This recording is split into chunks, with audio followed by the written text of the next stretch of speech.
Welcome, everyone.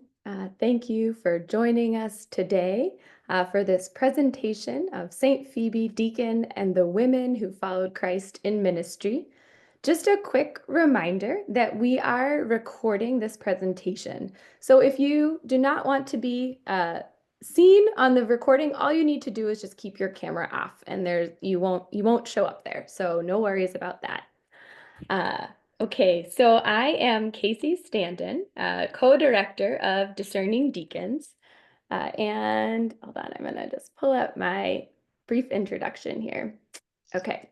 Our mission, for those of you who might not be familiar, is to engage Catholics in the active discernment of our church about women and the inclusion in the order of deacons. We do this through education and by creating pathways to participate in this living active discernment. We also seek to create pathways for women to flourish and grow in ministry. And we're excited to have launched the Proclaim program this year. Our program director, Lisa Orchin, is here with us today, along with many members of that inaugural cohort and formation companions. And it's a way to help form women for preaching and ministry of the word. So I want to ground us today in paragraph 60 from the final document of the 16th Assembly of the Synod of Bishops.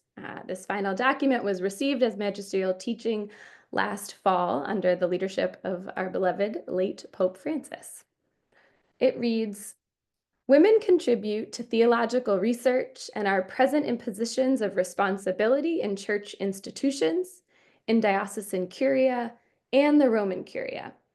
There are women who hold positions of authority and are leaders of their communities." It goes on, "There is no reason or impediment that should prevent women from carrying out leadership roles in the church. What comes from the Holy Spirit cannot be stopped. Additionally, the question of women's access to diaconal ministry remains open. This discernment needs to continue." It's my privilege today to welcome our presenter, Sister Donna Ciangio, a living witness to the truth of this remarkable paragraph of our new magisterial teaching. Sister Donna is a Dominican sister of Caldwell, New Jersey, and she serves currently as the Chancellor of the Archdiocese of Newark, where she tends to a wide range to help lead and serve and meet the needs of the people of God in that diocese. My experience with Sister Donna is that her heart is always with the people in the parishes, with those who are trying to figure out how to create ever more vibrant ministries that can really meet people where they are in their faith journeys. She was critical in leading the Archdiocesan engagement in the Synod process, where they held over 700 listening sessions in the consultation phase and engaged over 15,000 people. I love this fact, resulting in more than 3,000 pages of reports in English and 1,500 pages in Spanish. And I would completely trust Sister Donna to have sifted through that to see where the convergences are, what's being called for from the people of God. Sister Donna is a model of a synodal leader. She believes in the people of God and has committed her life to help form and encourage all she meets to follow Christ in ministry. I first heard Sister Donna when she gave a presentation on women deacons in the early church back in 2019 at the St. Mary's College. Leave computer audio. Well, are you leaving it? All right. Switch to audio. Someone, I can hear your voice. I would invite you to mute. There we go. And this presentation back in 2019 opened my eyes to the rich and beautiful history of our church, a history I didn't know about, where women have always found Jesus to be the kind of friend who calls upon them to lead, to serve, and to preach the good news. So won't you all join me in welcoming Sister Donna Ciangio.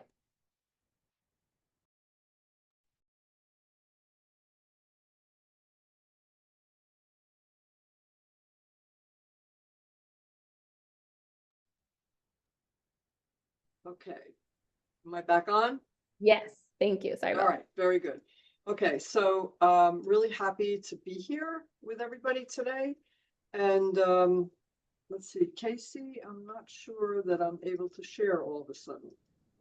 Maybe okay. if you could take me out of the presenter picture. Oh yeah, sure. There you go. Okay, so now all of a sudden I'm not available. Hmm. Can you see my screen? No, try No. I don't know what happened, like everything went off. Okay, so let's do this again. Okay, very good. Hey, all right. So anyway, first I want to offer a disclaimer. And I have to say that, first of all, Casey, thank you for the wonderful introduction. But I don't know about the rest of you who are in ministry. You don't really feel like all that. You just kind of troop along as you're going and, trying to do the best that you can possibly do. So my disclaimer is this: I'm not a theologian and I'm not a scholar. I'm a pastoral person. So, and that's very important to me. So I guess that the first time I put together this presentation or parts of the presentation was what Casey was talking about in 2019. And like Casey, I didn't know this either. All right. So for all my years in ministry, getting a doctorate in ministry, whatever, did anybody ever tell me any of this stuff? So, it's just, I had no idea about St. Phoebe. I mean, I heard vaguely if I read, through the scriptures, but, and I certainly didn't know about so many other people who are listed in the scripture. I didn't kind of pay attention to who they were. So when I had to put together the first presentation, I started to learn about this, and extraordinarily, I met up with Phyllis Agano, who I would say would be my mentor in this whole area. But as Casey said, she didn't know any of this in the beginning. I didn't know it. Now, when I go around to parishes, a lot of times the parishes will ask me to come in to do something. I do this, and here's what everybody says: why didn't anybody ever tell us this before? So it's kind of a mission for me to be able to do this in a lot of our parishes or wherever. So I just want to say that, when we look at St. Phoebe and we go here, it's St. Phoebe who's the deacon, all right? So there's always controversy about that. But there's also so many other women who followed Christ in ministry in these critical ministerial roles as deacons as well as pastoral ministers. So that's the way I try to look at women in the church in the early days. And I have to say, Pope Benedict actually had a lovely quote about women. The female presence was not in any way secondary, which is really critical. However, we still need to move to the next part of that. As a Dominican, and I see Elise is on there as a Dominican, this is one of my favorite quotes from Isaiah, which says, "How beautiful on the mountains are the feet of those who bring the good news." And to me, this is my role as a Dominican, okay? And I think it's all of our roles as women in many ways in the church. And if you go then into Romans further and you put it together with this, how are people going to hear? How are people going to believe? How are people going to know about Christ unless there's people to preach? And that's each one of us in each of our ways. So it's our diaconal ministry, really, the preaching of the word. So whether that be in families, whether that be formally, whether it be, in our Dominican vocation, whatever it is, to me, this is the critical piece. So when I think about this, I like to think about Mary as being the first disciple, the first preacher, however you want to look at her in diaconal ministry. And I love to look at, I have a background in art, so I love to look at paintings and so forth. So when I'm in a parish, I'll ask people, what do you see in this picture? And they'll say, oh, Mary's praying. That's what, they're good Catholics, okay? Mary's praying. Well, what about the rest of the picture? You have an extraordinary angel here. I often say, I wish I had an angel that would flap in and tell me stuff, But she's in this portico and it's beautiful and there's gold and she's saying the divine office. Okay, so we know that didn't really happen. Of course, this is for Angelico. And then when you look at this, okay, by Tanner, much later, right, is probably more like each one of us are called, right? Each one of us are called quietly. We're called in the silence of our hearts. We're called in different ways to do this kind of ministry. So in this way, I think that's the way Mary was called as well, right? And it's the way we're being called by a special movement of the Holy Spirit. What I would like to, and again, I'm going through things I never knew before. So in the Lateran baptistry in Rome, if you see Mary in the middle, right, she's wearing blue robes, but notice she has a pallium on. She's a bishop's pallium, okay? And she's in the orans, position, which is the prayer of the leader of the church. So here you have her flanked by Peter and Paul, of course, Christ at the top, lots of angels flapping around, but she's seen in that position as the leader of the church. And I think that's so critical when you look at that. And Mary, like all of us, her relationship with God grew, right? And the other thing I found out too is there's this great word called Theotokos. Theotokos, it's the God bearer. And not only is she the God bearer, but she prefigures the whole mission of the church. All of us, especially women, are God bearers. All right. So those of you who are moms certainly know that better than others. But in all of us are responsible for bringing Christ to everyone. Now, this is another one I love, Mary Magdalene, right? We just had her feast day recently. And, it's Thomas Aquinas. Sorry, I'm being very Dominican today, but it's Thomas Aquinas who had, I think, a kind of a rocky relationship with how he described women sometimes, called her, Mary Magdalene is the apostle to the apostles. That's a very critical. So lately they use that, like somebody just made that up recently, but it was Thomas Aquinas who said this very, hundreds of years ago. And because she's the one to whom Christ appeared, all right? And now she brings it back to the rest. And I always love the rest of the scriptures where, like, they don't believe her. You know what I mean? They're like, what? So it takes a while for them when she says, I have seen the Lord. So she's just very special, as we know. I'm going backwards. Okay. So now this is one that blew me away, the Samaritan woman. So we know the story about the Samaritan woman, and we know that she's the evangelist, right? She brings the word back to the town. And there's actually been quite a bit of scholarship on who the Samaritan woman is. But here's what I found out. The Samaritan woman has a name. And some of you may have read this, but she is Fotine or Fotina, and also Svetlana in Russian. We've heard many times the name Svetlana, right? So that's her name. So she's actually venerated as a saint. So she is Saint Fotine, okay, or Fotina. So my friend, who was is a Roman Catholic priest, but grew up Greek Orthodox, he sent me a couple of icons. I have it on my wall, and one is Saint Fotina.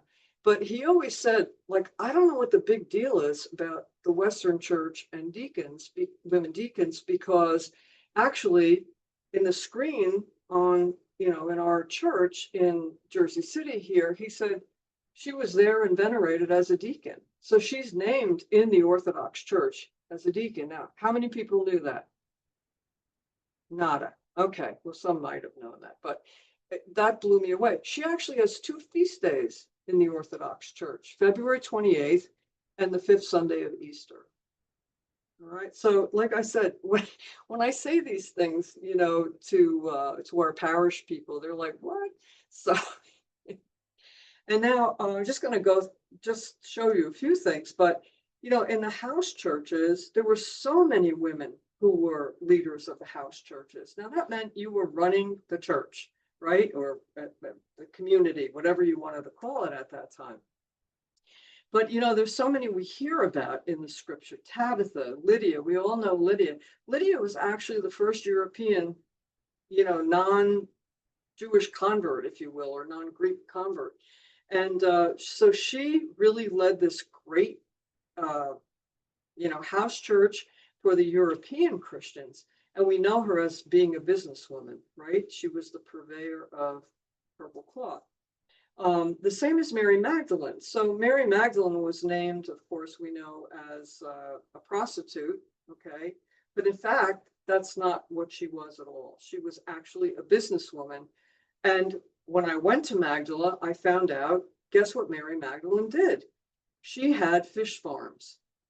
So in Magdala, you will actually see that she had all of these like tanks and so forth where they kind of did, I guess, fish husbandry, I guess you'd call that. So if you go to Seattle, you know, you see the salmon jumping up the fish ladders. So they had this sort of a thing going on in Magdala. And the most, I guess the most best, well, I can't say the most best, but the best fish paste of the whole Mediterranean basin came from Magdala. Now, how do I know this? Because one of my mentors from Drew University was on a dig at Magdala. So who knew this? So I had the opportunity with a few people from my parish once. We were going on a bus over to, you know, where the Sermon on the Mount was. And as we're driving, we're going, and I see a little sign, Magdala. I said, oh my God, it's Magdala. So my other ladies were like, oh no, Magdala, because he had come to talk to us. They stopped the bus. We went back. They had just shut down the dig. And you know what? They opened the dig for us so that we could actually go to the temple in Magdala, probably where Christ was also, along with Mary Magdalene in that temple. So it's a very exciting moment. So we know about Priscilla, who's also called Prisca, and her husband, Aquila. And they worked with Paul. We have Chloe. It's not just a perfume, okay? Chloe. We have Nympha, Mary, who was the Jewish mother of John Mark. Of course, Phoebe. We'll talk a little bit more about her. We have Mary, Junia, Tryphena, and Tryphosa. Okay.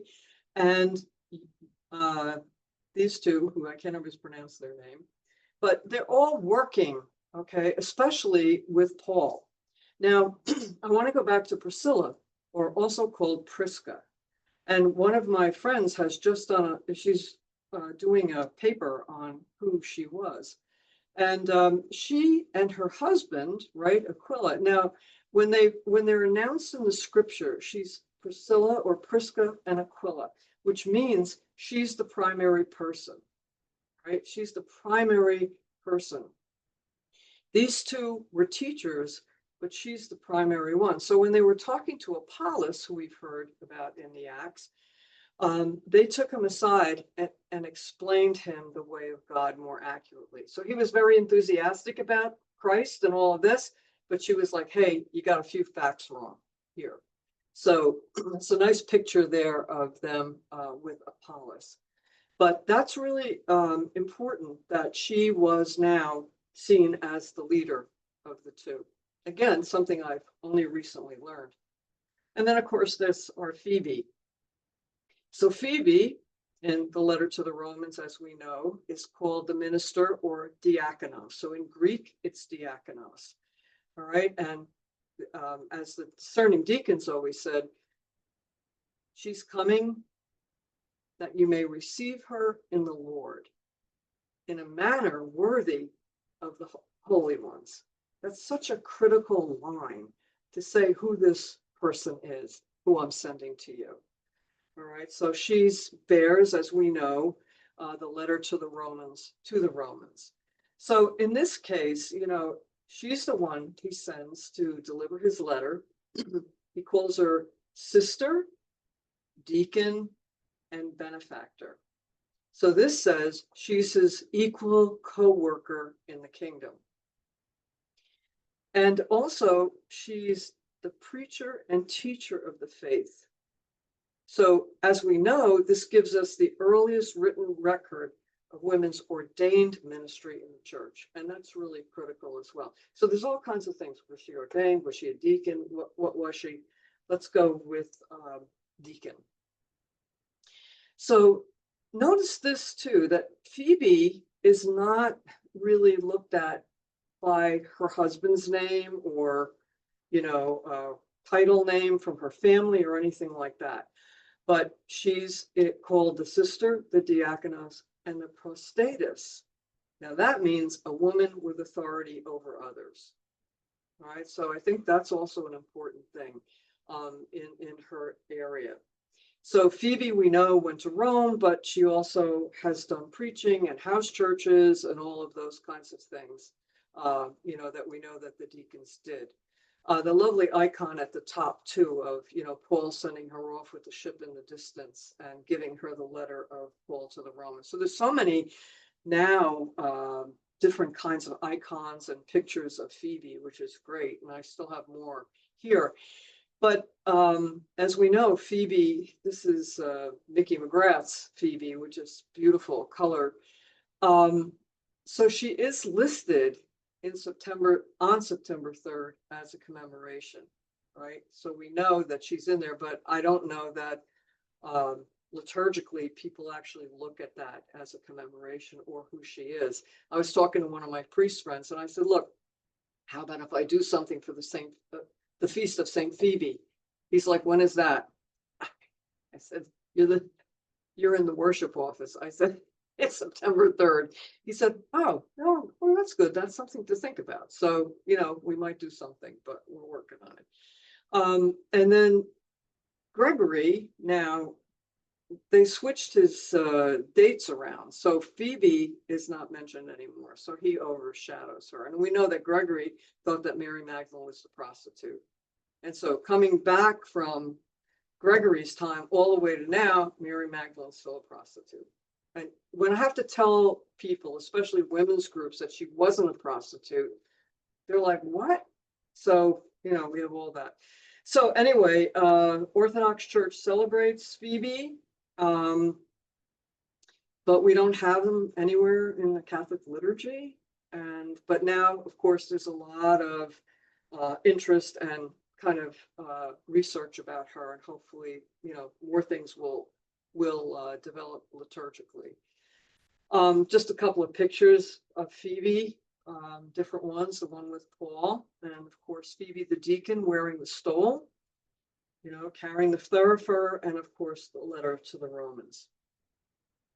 And Laura James, we all love her work. And here's Phoebe with Our Lady of Guadalupe, seeing her off to go to Rome, as well as a whole variety of women from all over the world, which is beautiful. So I have a couple of these hanging around. And this one, of course, Phoebe in the house church, which I have behind me, which was a gift from one of the organizations. But, such a critical piece. In this one, she's there, with the women, because that was the role of the deacons, was with the women deacons with the women. So now I want to go back a little bit, because Junia, we'll call Julia, is also sometimes called Julius. So for many years, we thought that Julius was a man, depending on which scripture you would read. But Julia is Junia, the Roman name, okay? And she was venerated as an apostle.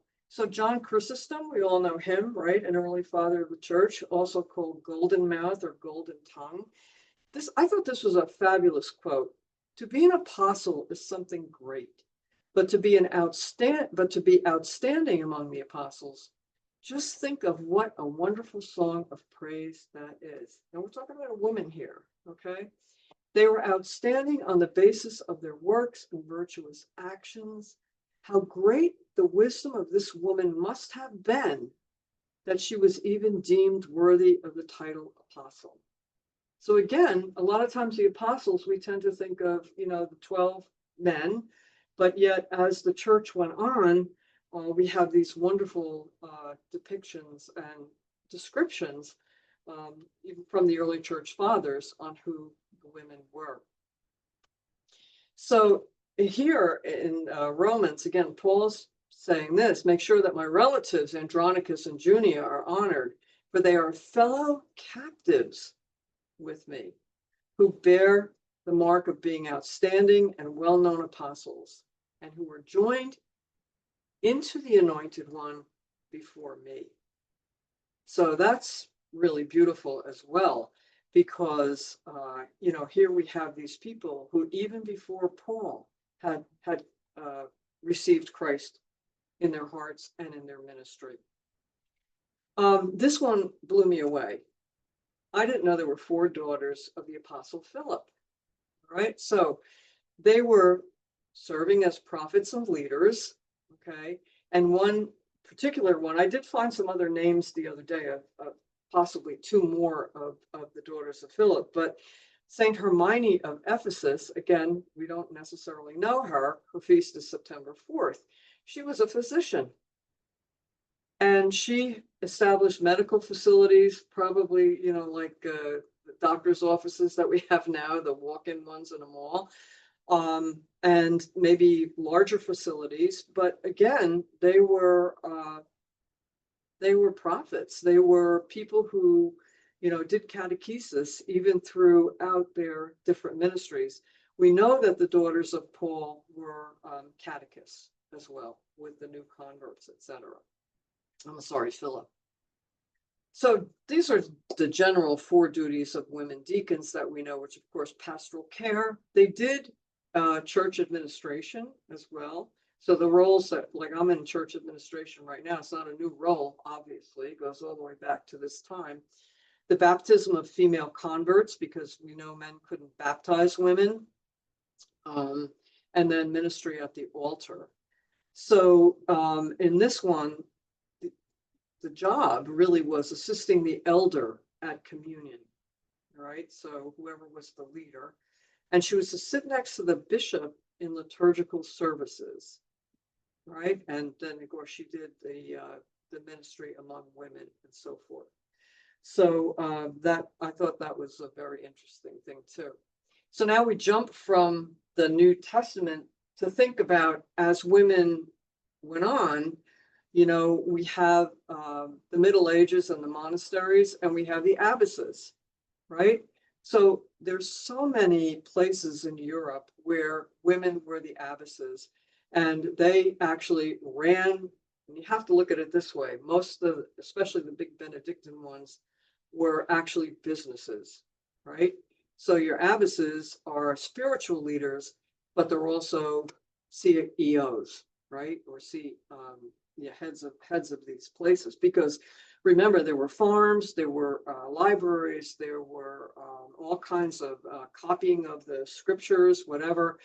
And so it was really critical that you had these women. Some of the abbesses actually had males in their abbeys as well. So it was, they were separate, but they had women and men in this. And we know so many of them. Hildegard of Bingen, we have St. Bridget, we have all of these different people throughout Europe who were the leaders and the CEOs. And also, the abbesses functioned in the roles equal to those of secular and religious male leaders and bishops. So in those days, you'll see up on the right-hand side, I have Hildegard there, and she's holding a staff, right? Because she was in that role. And that was very sacred, those roles. And sometimes you'll see them with something like a pallium, and you'll see them with the big gloves that the bishops used to wear, the big white gloves and so forth. So they were really critical people. But again, there were the women who were leadership. And then they were often called to give advice to rulers, right? So the rulers would come to them and say, hey, what do you think? And we also know that they preserved the arts, culture, philosophy manuscripts as well. So, they were just critical to your. Now, here's another thing I didn't know. So I have an art background. So I had no idea that there were women calligraphers. Why? Because we always see a monk bent over a book with a scroll, but no one ever said it. So I was hunting around with this recently, and I found there was a 12th century nun, okay, means a cloistered person, who is Gouda, right? And Gouda wrote in this manuscript, and I found out later that they wrote little things in there, but she wrote a little thing in there that said, Gouda, a sinful woman, wrote and painted this book. Like, I just think that's incredible, right? So it's another way of doing ministry. I've seen this painting here, okay, of St. Dominic. I can't even tell you how many times I've seen this. I had no idea that a sister painted this in the 16th century. because it would be attributed to a male artist generally. So there's so many things to uncover, and these are all different kinds of ministries, people who are called to follow Christ. Of course, we have St. Catherine of Siena. So a lot of people think St. Catherine of Siena was, a mystic and so forth, but she was actually a diplomat. And we know she went around and she got the Pope back from Avignon to Rome, etc. But she also brokered peace between warring city-states all over Italy. So again, a great leader who died at the age of 33 years old. So imagine what they accomplished during this time. So that's why I'm just holding these people up as in diaconal ministry. Teresa of Avila, of course, and there's so many more we could talk about, but she's a doctor of the church, as Catherine is, mystic, a reformer. She founded monasteries, and she wrote this beautiful prayer poem about Christ has no body on earth but yours. But Teresa was fiery too, because I think one of her quotes is, when she was upset about something, she said, she was mad about something with God, and she said, if this is the way you treat your friends, I love that one. That's a good one. So anyway, again, now here we move into Byzantine liturgical texts. Again, finding this out was eye-opening to me. The ordination of women deacon occurred as any other ordination to major orders, right? And it took place during the celebration of the Eucharist at the same point in the service where a male deacon was ordained. So we have these liturgical texts. These are Byzantine in this case. She was ordained at the altar by the bishop. Later in service, she received Holy Communion at the altar with the other clergy.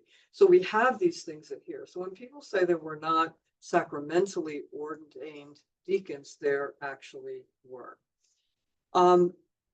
We had a shift in the mid-12th century here in Europe. So in the beginning, and this is critical, a Christian was ordained in the first millennium, consecrated or blessed to perform a specific job or ministry needed in the community. But it wasn't portable. So I wouldn't be able to go to the next church to be able to exercise that ministry. It was given for that particular community.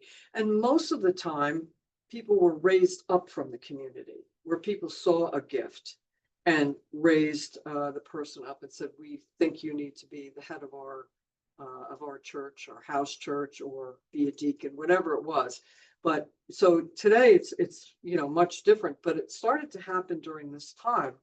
And during this time, what happened was the theology changed. So now the person who was going to be ordained had this indelible character on their soul, right? We got that theology happening there. And now only the priest could be able to consecrate the bread and the wine, right? And then ordination came to include only ministries that are related to service at the altar, rather than the diaconal service that was for everybody. Also at this time, too, I learned that the deacons were generally in charge of the finances. So this could have been part of that change. But what happened here, too, I love this. Higuccio of Bologna wrote that even if a woman were to be ordained, it would not take because of the law of the church and sex. So the fact of being, a female prevented women from being ordained now happened at this time. But he said they could never have been ordained in the first place. Even if they were ordained, it wouldn't take. So all of this now was kind of put aside. So, there's a lot in there, and I'm going through this very quickly, but to really actually study this, there's an awful lot out there to study, and I wish I had the time actually to do more of that. But again, we know that women received the Spirit at Pentecost, right? Women, as men, were called to discipleship this whole time. And, even Cardinal Arinze gave a reflection on Pentecost, and he said they stayed in the upper rooms and joined in continuous prayer together with several women, including Mary, the mother of Jesus, and with his brothers. So the theologians know this. But again, women received the gifts for ministry in the church. And going back to the Galatians, and we heard this in the Phoebe song before, we're all one in Christ. And that's how we have to, keep trying to look at it, and also help inform people in our parishes this way. Because I find a lot of people just, they're not as deeply aware as they could be. Now, this is a partial list of women's saints in significant ministries from the calendar of the Orthodox Church I just found. But I thought these are all people who are listed either as deacons or catechists or, different critical ministries in the church. So when you start looking at this, you have all of these different people that probably we haven't heard of. And part of it is because they're raised up in the Orthodox Church as well. But they're all from the whole area of Antioch and, the different Near Eastern places. So again, this, I don't know about this exactly, but this is what I found that is the list of deacons in Asia Minor who were women. Okay, so I just thought that was very kind of interesting. If we go back up here to Saint Macrina, okay, so she was apparently a great catechist, but this is a statue from, around the columns of St. Peter's, right? You have all the saints up there. Okay, she's number 21. She's right next to St. Dominic. So she's right up there as one of the key people. But she was a great teacher, a great catechist. So these are kind of interesting things. But now, last year, on May 2nd, the Orthodox Church, the Greek Orthodox Church, has ordained a woman deacon. All right, and she's Angelic of Harare in Zimbabwe, and she was ordained deaconess, right, for the Greek Orthodox Church by the Patriarch of Alexandria and all Africa. So that's pretty up there, And she was also, like a couple of months later, actually named Archdeaconess. And you can find this, you can just Google her and you'll find interesting information about her as well. So there's just a lot going on with this. And again, a lot that we don't really know too well. So it's worth a bunch of looks and some study on this whole idea. But when you think about this, if you go back kind of to a recent history, it was Paul VI, okay, and I learned this from Phyllis. Paul VI asked the International Theological Commission to explore the question of the female diaconate. Now, you'll know that it was Paul VI who restored the permanent diaconate, right, after Vatican II. So in 1995, the Canon Law Society issued a report that said there's no reason not to have women deacons, but just a few adjustments and a few different pronoun changes and so forth would be able to ordain women deacons. But that's all kind of laid fallow for a long time. Pope Francis came and, created another commission to study women deacons. And that was kind of critical. And we know now that that certainly went through the Synod. I'll say more about that, but it's one of the 10 study groups that Francis, of course, started. Group number 5 came from the Synod on Synodality. But the question is still an open question. I think that's critical as well. So what are women in leadership doing today? So you have chancellors, you have with 195 dioceses, most dioceses have a woman in position of real authority. And like here in our archdiocese, we have a long history of women in significant roles. I remember when I first was starting out in ministry, there was a sister called the Vicar for Education. Okay, now you can't use the word vicar anymore for a non-priest person, but at that time, Archbishop Garrity had people called vicars. Lots of, in our diocese, we have a whole history of people being in, women being in prominent positions. 31% of all the chancellors in the diocese are women, and 16% of CFOs are women. All right, so we have, a lot going on with that. And of course, the liturgical roles, pastoral roles, seminaries and universities. So Francis has, he went to put back the idea of spiritual directors and so forth in seminary formation. So that's something people are looking at. And in the mission territories, some bishops have actually delegated women to serve as sacramental ministers of baptism and marriage, all right, even in our own country.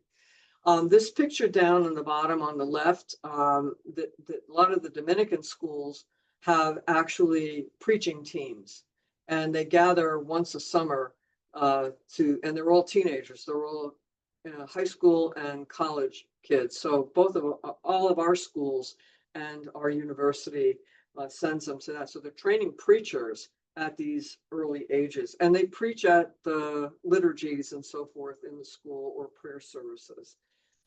And they're great. We had a chapter, and the kids were the preachers for our prayer services like a couple of years ago. It's great. Anyway, there's women in leadership. I just throw up a few names here. People doing significant things, whether they're either lay women or sisters or lay women. But there's a lot of people who are doing things.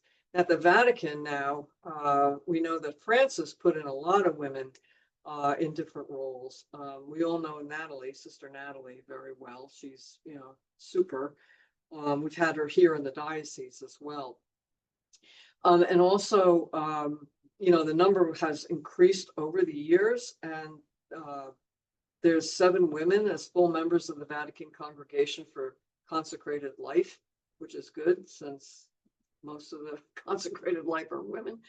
And but that's really great. And we have new ones here. Sister Smarilli, Secretary for Dicastery for Promoting Integral Health Development, Natalie Amis. And then this is very interesting because this sister, okay, again, she's the head of the dicastery for consecrated life, and the cardinal is the second in position for that as well. And then this sister is very interesting because she was appointed by Pope Francis as the first woman governor of the Vatican city-state. So I thought that was a really interesting appointment. And of course, Leo has continued those appointments as well. And then again, they keep changing, I guess, these people of Institutes for Consecrated Life, but they've got a lot of time for the women in the Vatican, which is really a great thing. But head of the dicastery makes a big deal. Going back to the idea of the CEOs, when you look at all the different things that women religious did, for example, and then others as well, all the things that they started out with, the congregations, the hospitals, education, all of this stuff really, shows how they were able to do this, and mostly on a dime, right? If you've seen the film Cabrini, which is, amazing, you really understand what they went through to be able to do the ministry they felt they were called to. 700 religious sisters ministered on Civil War battlefields, right? A lot of the Sisters of Charity and so forth. I have a little thing here. They often fought with bishops. Okay, so to be able to do the ministry that they felt they were called to. I remember reading. There's a great magazine called U.S. Catholic Historian, and I remember reading about the Sisters of Charity in New York, and they had founded Catholic Charities. That's your first Catholic Charities, but the bishop at the time just took it away from them. So it's kind of interesting how the history is. And again, not enough people know all these different histories. The Hilton Foundation, for example, was founded too because of the sisters helping after the earthquake in San Francisco. So there's a lot of interesting things like that. So these are diaconal type roles of women today. And, you know, again, many people feel called to be ordained to the diaconal ministry, even the priestly ministry. But there's lots of things that women are doing today in those various roles. The three recent synods all had calls for women in the diaconate. I know in our diocese, we had a lot of, you know, comments on that they wanted women priests, women deacons. And the idea was that a lot of people just said, it's about time. So that was kind of interesting, but they just see women needing better roles. A lot of people in the diocese also said, we really need to hear women's voices in preaching. So to me, that was very heartening because we did read 7,000 pages, Casey, and the people in the diocese said, nobody's going to read this anyway. Why are we doing this? We said we were going to read it. We read it. We wrote a big report on it twice, etc. Going back to the USIG, it was this organization of Catholic women religious who actually pushed Pope Francis to open up the question again about women deacons. So, you know, again, there's been 2 studies on this. I was able to participate in a panel at Fordham with, you know, the great theologians of women deacons, okay, Father Bernard Poitier and Phyllis Sagano. And, you know, I did the pastoral piece to it, but it was, you know, a big honor to be able to do that, but to be able to talk about, you know, all these different roles of women. There was a CARA survey that went on, and it was about, you know, how are women involved? Women are involved in the decision-making of my parish. Look at this, not at all, a little, somewhat, very much, and then the total, and then 134 refused to answer the question. So I didn't know exactly what that meant. But the idea here is that there's not a whole lot of women always in decision making. Again, that came through our synod as well. People felt they needed more of a role in the decision making of the parish, and they didn't feel that there was a way to do that. You know, even though we have pretty good parish councils and so forth, but there wasn't that sense that we could actually influence the decision making.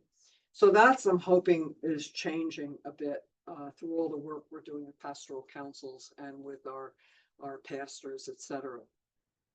So again, looking up St. Phoebe in September 3rd, of course, the Discerning Deacons has great stuff. They'll be mounting another international prayer that day. There's a lot out there. Webinars by Phyllis Sagano are just incredible. We have Catholic Women Preach, we have Future Church, so we have a lot, and a couple of organizations I didn't realize, Casey, when you were talking about that earlier, who are also participating in this webinar. So we have to keep it going. And then again, Phyllis is my great mentor, right? And she's got all of this, all of these books. I'm particularly, you know, thankful for all the work that she's done, and there's been study guides that go with some of her books to really help everybody know that also her writing has been translated and transculturated into like a million different languages, which is great. So I think there was recently something in Poland, certainly in Latin America, Portuguese, all kinds of different languages. So it's all out there. So she, again, is the foremost person on all of this. But, you know, so Women Deacons Past, Present, and Future is good. It gives you a whole overview of things. And also, I love Women Icons of Christ. Okay, that's a shorter book. It gives you the whole thing. But I remember she said that she was writing that book because a cardinal told her in the Casa Marta in Rome that in no way could there be a women deacon or women priest because they can't image Christ. She went home and wrote women icons of Christ. So, she's done so much to really educate and form all of us. This is Women Icons of Christ that I like that book a lot. So anyway, just to end this here right now, if you have questions that I hope I can answer, I love this. I want every little girl who's told she's bossy to be told instead she has leadership skills. Amen. Amen. Thank you so much, Sister Donna. You're welcome. Yes. Oh, Gail, there's actually a few deacons in the colonnade outside St. Peter's, so we can follow up on that. I think one question that we get a lot, Sister Donna, that I wonder if in just a couple minutes you might speak to, is given that women can have so many different positions of leadership, are leading in so many places. Why do you think it matters for us to continue to have this conversation about women deacons? And what difference from where you sit would it make, particularly like in our parishes where I know your heart is, if women could be deacons?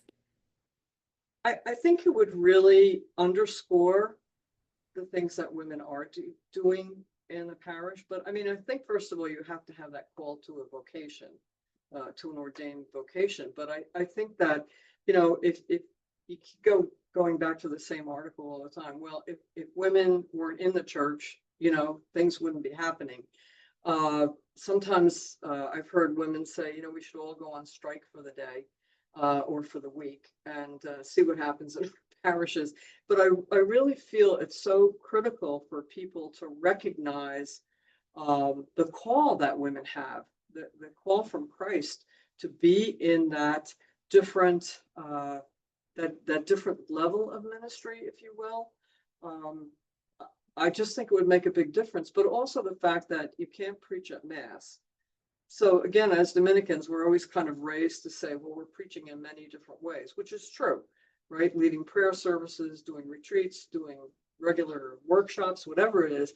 But there's something about being in that position or that level where you're actually in a critical layer of the church.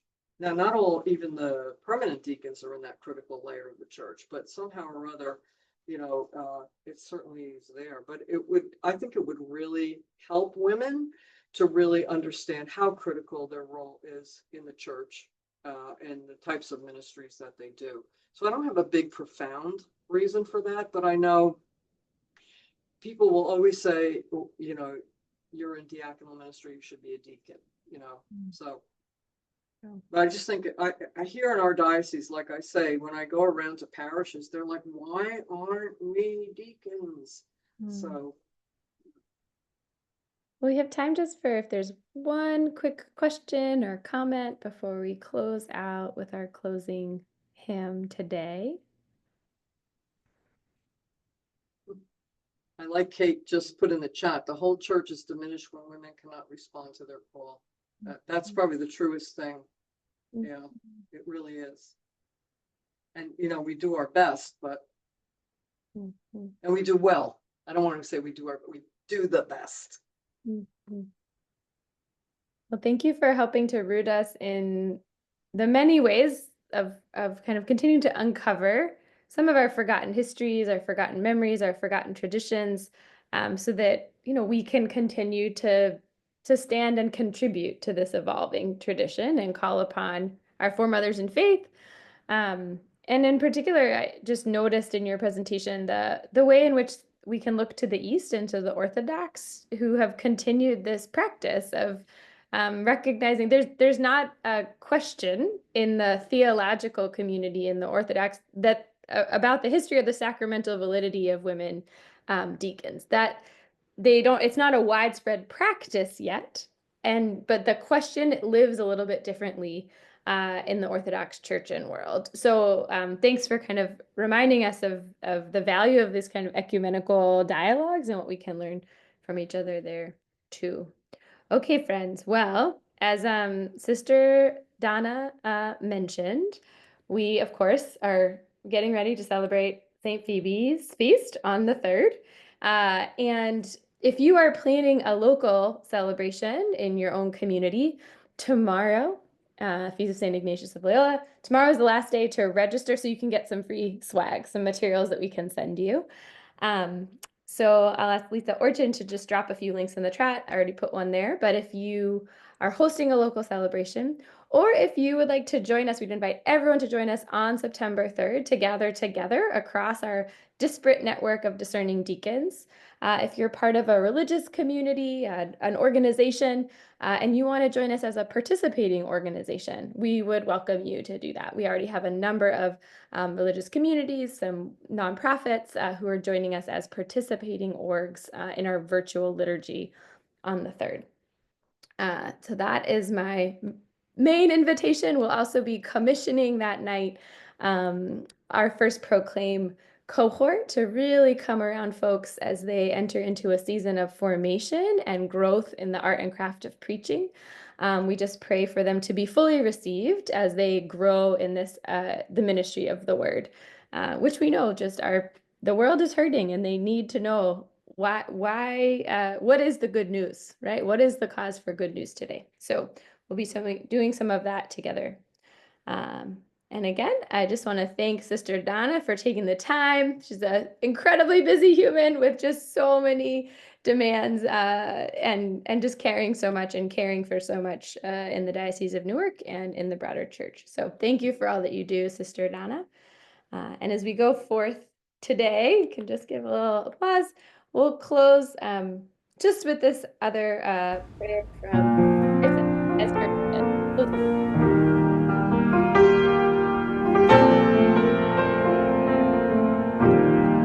Christ as her vision, Phoebe the patron, her radiant mission, witnessed by Paul, sheltering others in her own household, welcoming strangers, sister to all. Christ in her meeting, Phoebe the envoy, bearing Paul's greeting through all constraints, trusted, accepted, faith ever tested, chosen, respected, one of the saints. Christ as her Savior, Phoebe the deacon, blessed by God's favor, called and ordained, sent and commanded to all the churches, her faith extended, gospel proclaimed.